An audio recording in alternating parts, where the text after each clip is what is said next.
Okay, good afternoon, students. This is your geography class, and we are doing chapter number 5. We have already done the first lecture of this chapter, so today we will do our second lecture of this chapter. And our today's topic is related to land use changes in India. Land use changes in India means ज़मीन का इस्तेमाल किस किस रूप में पहले हो रहा था और अब उसमें क्या क्या बदलाव आ रहे हैं, हमें ये समझना अच्छे से. Now let's start.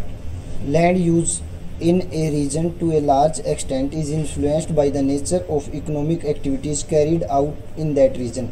Means the land use which change according to time is related to the nature of economic activities in the particular region. मतलब आज हम किसी एरिया में खेती कर रहे हैं तो कल आने वाले टाइम में हमने उस एरिया में क्या किया, इंडस्ट्री लगाई या फिर ह्यूमन सेटलमेंट के लिए यूज़ कर लिया या फिर किसी मैन्युफैक्चरिंग इंडस्ट्री के लिए यूज़ कर लिया, तो उसमें बदलाव हो गया कि खेती से हमने उस लैंड की इकोनॉमिक एक्टिविटीज़ को दूसरे सेक्टर में ट्रांसफ़र कर दिया है. However while economic activities change over time, land like many other natural resources is fixed in terms of its area. हालांकि जो हमारी इकोनॉमिक एक्टिविटीज़ हैं वो टाइम के हिसाब से चेंज होती हैं. मान लो किसी एरिया में पहले फॉर एग्जांपल राजस्थान में पहले किसी एरिया में वाटर सप्लाई नहीं थी तो वहाँ पर एग्रीकल्चर नहीं हो पाती थी, लेकिन यदि हमने वहाँ पर कोई अच्छी कैनाल बना दी और वाटर की अवेलेबिलिटी को प्रोवाइड करवा दिया तो हम वहाँ पर एग्रीकल्चरल यूजेस के लिए उस लैंड को यूज़ कर सकते हैं. तो ऐसे चेंज हो सकता है रिसोर्सेज के बेस पे. At this stage one needs to appreciate 3 types of changes that an economy undergoes with effect land use. तो हमें देखना है मेनली 3 रूप से ये लैंड यूज कैटेगरीज में चेंज हुआ है कि ज़मीन का इस्तेमाल कैसे कैसे बदला है. उसके 3 कैटेगरीज हैं. Number 1, the size of the economy measured in terms of value for all the goods and services produced in the economy. तो first question here is what do you understand by size of the economy. तो एक economy का size क्या है, उसमें उस particular year की सभी गुड्स और सर्विसेज की वैल्यूज़ को एडअप कर देंगे तब जाकर उस इकोनॉमी का साइज़ निकल के आता है. The size of economy grows over time as a result of increasing population, change in income levels, available technology and associated factors. तो किसी इकोनॉमी का साइज़ टाइम के हिसाब से चेंज होता है, पॉपुलेशन के बढ़ने के हिसाब से भी चेंज होता है, हमारी इनकम बढ़ने या घटने के हिसाब से भी चेंज होता है, हमारी टेक्नोलॉजी के लेवल और ज़्यादा आगे इंक्रीज हो जाने की वजह से भी वो साइज़ बढ़ता है. As a result the pressure on land will increase with time and marginal lands would come under use. और जैसे जैसे पॉपुलेशन बढ़ती है, टेक्नोलॉजी नई आती है, तो हम क्या है ज़मीन के इस्तेमाल को और बढ़ा देते हैं. मीन्स जिन ज़मीनों को हम यूज़ नहीं कर सकते थे उनको भी यूज करना शुरू कर देते हैं. ठीक है. Now the second point is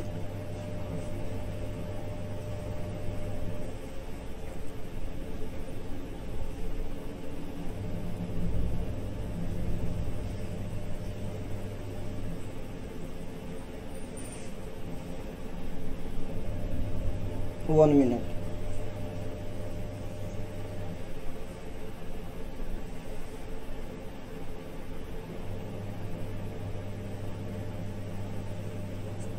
secondly the composition of the economy would undergo A change over time. दूसरी बात क्या है, किसी इकोनॉमी की कंपोजिशन टाइम के हिसाब से चेंज होती है. In other words the secondary and the tertiary sectors usually grow much faster than the primary sector. मतलब जैसे 1950 के एरा को देखेंगे, टाइम पीरियड को देखेंगे, तो उस टाइम पे हमारे कंट्री में प्राइमरी एक्टिविटीज़ या एग्रीकल्चरल प्लस अलाइड एक्टिविटीज़ ज़्यादा होती थी. लेकिन अब क्या है, अब हमारी इकोनॉमी में सेकेंडरी और टर्सरी सेक्टर की इंपॉर्टेंस बढ़ती जा रही है. आप ये जानते ही हो, मीन्स इंडस्ट्री ज़्यादा से ज़्यादा लग रही हैं तो वही सर्विस सेक्टर में भी ज़्यादा लोग काम कर रहे हैं. This type of change is common in developing countries. विकासशील देशों में ऐसा होना सबसे नॉर्मल बात है, क्योंकि डेवलपिंग कंट्रीज़ क्या है, टाइम के अकॉर्डिंग उनका डेवलपमेंट बढ़ता है, उनका डेवलपमेंट का लेवल बढ़ता है, तो प्राइमरी सेक्टर की एक्टिविटीज़ सेकेंडरी और टर्सरी में शिफ्ट होती हैं, ट्रांसफ़र होती हैं. This process would result in a gradual shift of land from agricultural use to non agricultural usages. इसी को हम कहते हैं कि हमारी इकोनॉमी का क्या है, या हमारी जो प्रोसेस है उसका ग्रेजुअल शिफ्ट किस में हुआ है, agricultural usages to non agricultural में. मीन्स जिन एरियाज़ में हम खेती करते थे उनमें हम नॉन एग्रीकल्चरल एक्टिविटीज़ करना शुरू कर देते हैं. You would observe that Such changes are sharp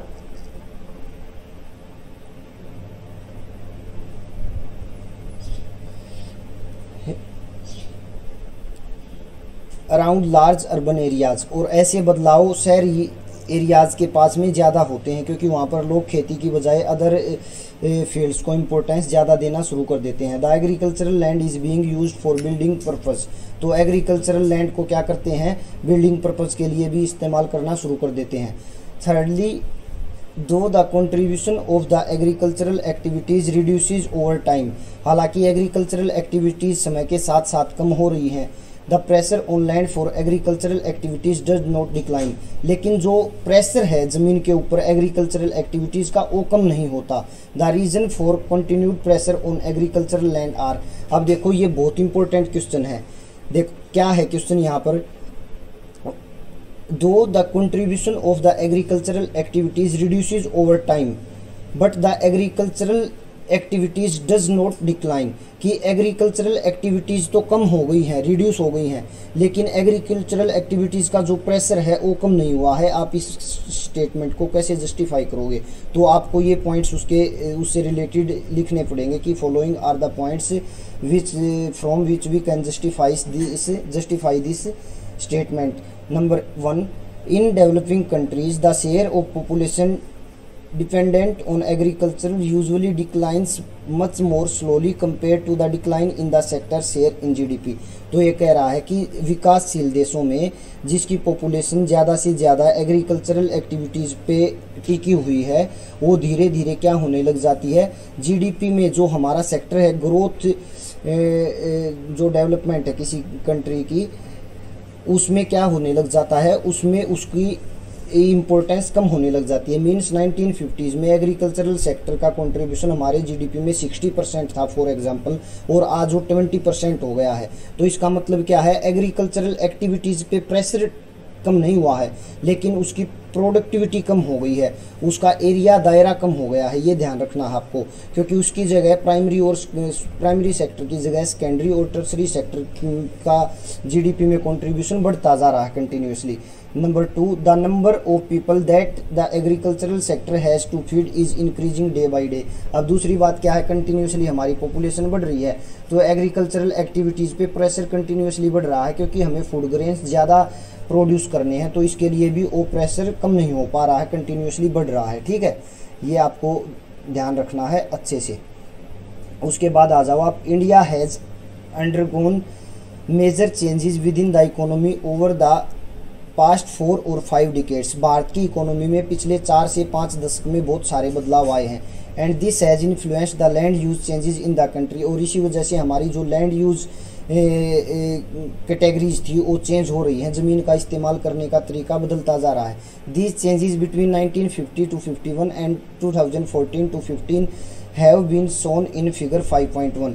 हम फिगर 5.1 में देख सकते हैं कि 1950 और 51 में किसी एग्रीकल्चरल एक्टिविटीज़ की इम्पोर्टेंस कितनी थी, किसी एरिए की कितनी कैटेगरीज उसमें आती थी, और अब उसमें कितना चेंजेस आ रहा है। There are 2 points that you need to remember before you drive some meaning from this figure. इस फिगर को समझने से पहले हमें 2 पॉइंट्स समझने पड़ेंगे। Firstly, the percentage shown in the figure have been derived with respect to the reporting area.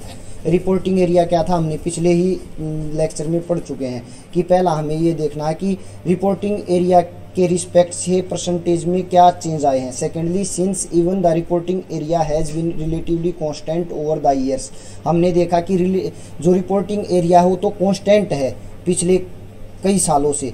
A decline in one category usually leads to an increase in some other category. क्यों है, क्योंकि देखो reporting area तो वही है जिस पे हमारी इकोनॉमिक एक्टिविटीज़ हो रही हैं, हालांकि जिस मान लो एग्रीकल्चरल एक्टिविटीज़ कम हुई है उसकी जगह कोई ना कोई अदर एक्टिविटीज़ हो रही है, वहाँ पे कोई इंडस्ट्री लग गई है, कोई बिल्डिंग बन गई है, उसमें सर्विस सेक्टर से रिलेटेड हम यूजेस उसका कर रहे हैं। ठीक है, तो आपका रिपोर्टिंग एरिया तो कांस्टेंट है, उसके अंदर क्या चेंज हो रहे हैं कि भाई एग्रीकल्चरल से पहले 10 रुपये आते थे, उससे एक आ रहा है आज के टाइम में 5 रुपये जो आने लग गए हैं वो हमारे सॉफ्टवेयर इंजीनियरिंग से आने लग गए हैं। ऐसे बदलाव आ रहे हैं। 4 categories have undergone increase while 4 have registered declines. अब 4 कैटेगरीज में क्या हुआ है, इंक्रीज हुआ है, तो 4 में डिक्रीमेंट आया है।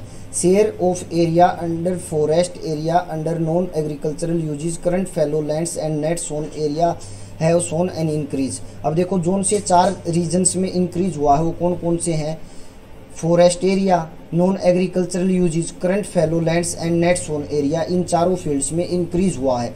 मतलब मान लो इनका परसेंटेज 10% था तो 15% हो गया है इंक्रीज होके। The following observations can be made about this increase.